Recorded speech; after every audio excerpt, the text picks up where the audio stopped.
Friends, तुमचं स्वागत आहे माझ्या या कॉलेज लास्टच्या पार्ट 2मध्ये. तर तुम्ही स्वतःच बघा. आणखीन ह्यानंतर पण आहे ते बघा.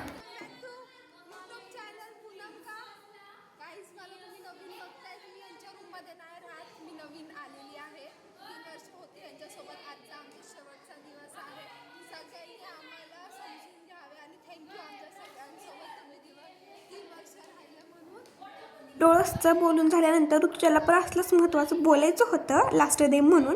आणि तुम्हीच बघा ती काय काय बोलतीये.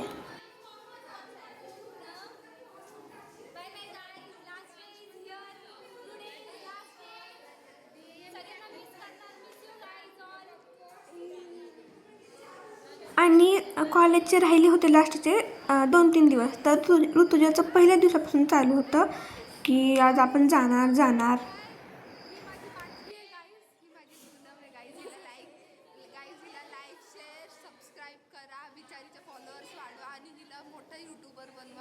आमची पूनम गाईज आमचं आज प्रेझेंटेशन आहे. तुम्हाला पूनम क्लिप टाकेल.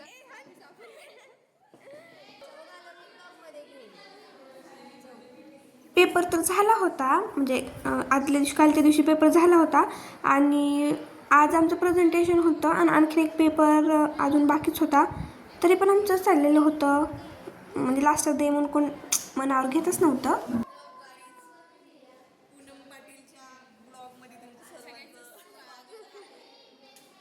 लास्ट डे म्हणून कॉलेजच्या मेमोरीज आहेत ना, ते मी माझ्या कॅमेऱ्यामध्ये कॅच करत होती.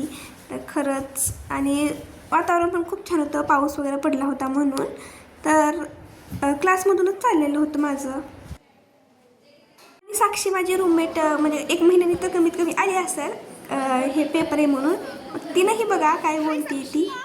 दिस इज माय रूममेट साक्षी मोरे. आणि ती खूप दिवसांनी आम्हाला भेटली. एक आठवड्याने आम्हाला भेटली. आम्ही तिला खूप मिस केलं. म्हणजे 15 दिवसांनी मिस केलं. नाही जाऊ दे. या साक्षी ब्रो इकडे बघ.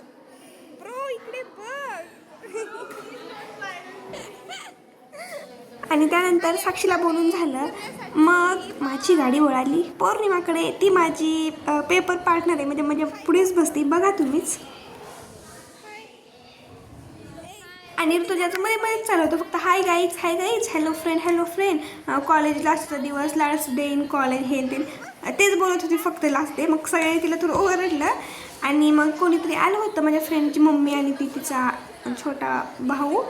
मग त्यांनाही घेतलं ब्लॉगमध्ये, ते बघत होत्या. आणि आमची तयारी चालूच होती प्रेझेंटेशनची वगैरे, पेपरची.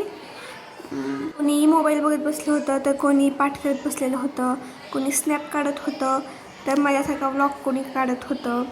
आणि हे डोळससारखे म्हणजे सारखे रिस्पॉन्स देत होते माझ्या व्लॉगसाठी. आणि मग काय नाही, निकिता वगैरे मी एकाच ग्रुपमध्ये होते, तर तिथं चाललेलं होतं. माझं झालं होतं अभ्यास.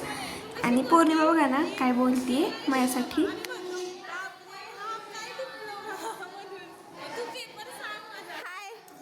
म्हणजे पौर्णिमा मला म्हणत होती की हां तुझी तर तयारी झाली, प्रिपरेशन झालं अभ्यासाचं, प्रेझेंटेशनचं, पेपरचं. आम्हाला किती वाटतं, किती मोठं संकट आल्यासारखं वाटतं. मग ती मला म्हणत होती काहीतरी, तुला काय हे सगळं किरकोळ फक्त वाटतं, पण आमच्यासाठी ते खूप मोठं आहे म्हणून. आणि मग काय नाही, सगळेजण बसलेले होते तयारीत. आणि मला चाललेलं होतं. आणि मोबाईल सबमिट करायचा होता, तरी पण प्रतीक्षाच पण काय तर बोलत होती कोणाला तरी. आणि इथं आमचं पेपर झाला. आणि आणखीन एक पेपर बाकी होता, एकच झालेला होता. तर सर सांगण्यासाठी आले होते काहीतरी पेपरचं वगैरे, आणि काहीतरी आम्हाला इन्फॉर्मेशन देणारच होते म्हणजे पुढच्या शिक्षणाची. तर आम्ही सगळेजण म्हणजे ऐकत होतो.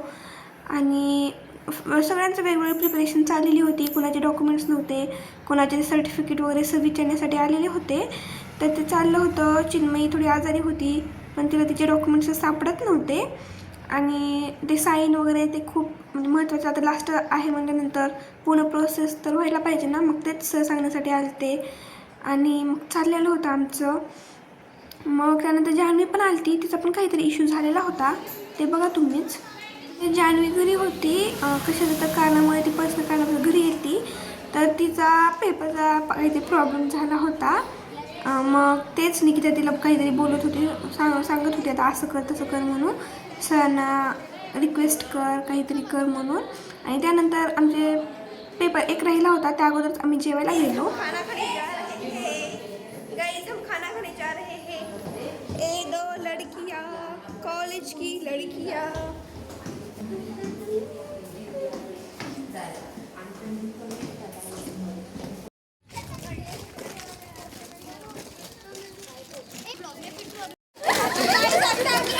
जेवायला चाललेलो आहे. Hi guys. तिकडे पूनम लास्ट दिवस सांगते. थांब तर कॉलेजचा लास्ट दिवस आहे आणि तुम्ही बघू मेसचा शकता पण लास्ट दिवस आहे. हिचा मी व्हिडिओ माझ्या फोन मध्ये रेकॉर्ड करते and this is guys blogger Poonam Patil. Subscribe, like, share, subscribe. आणि माझ्या कॉलेजचं कॅम्पस म्हणजे खूप छान आहे. तिथलं नेचर पण एवढं मस्त आहे ना, असं वाटतं म्हणजे बाहेरच कॅम्पसमध्येच फिरत राहावं त्या कॉलेजच्या यार्डमध्ये. तर लास्टचा दिवस म्हणजे 2 दिवसच राहिले होते, म्हणून खूप असं वाटत होतं की आता कॉलेजला आम्ही सोडून जाणार. मग काय नाही, सगळ्यांच्या हातामध्ये नुसते फोटोज काढायचं, नुसते मेमोरीज बनवायचं, नुसतं स्नॅप काढायचे टाकायचे, मेमोरीज कलेक्ट करायचे आहे आणि ते असंच चाललेलं होतं. आणि छान आहे.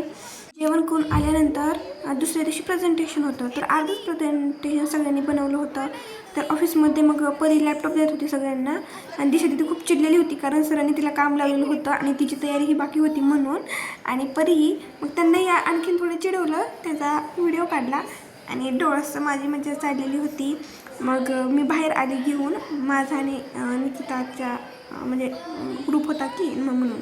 मग निकिता लॅपटॉप घेऊन आली आणि बोलली. मग त्यानंतर क्लासमध्ये गेल्यानंतर आमचं प्रेझेंटेशन तयारी चालू होती, तर सर ऑलरेडी होतेच रूममध्ये आणि सरांनी आम्हाला थोडी इन्फॉर्मेशन दिली आणि ते नवीन स्क्रीन वगैरे आलेत तर त्याचं इन्फॉर्मेशन ते सर देत होते की असं असं ह्याचा यूज करा आहे ते म्हणून. आणि मग तेच सरांनी सांगितलं आणि मग गेले. मग आम्ही लागलो प्रेझेंटेशनच्या तयारीला. मग थोडं सिरियस झालो आणि मग अर्धं प्रेझेंटेशन बनवलेलं होतं. आणि भेटूया या व्लॉगच्या पार्ट 3 मध्ये. Thank you, bye.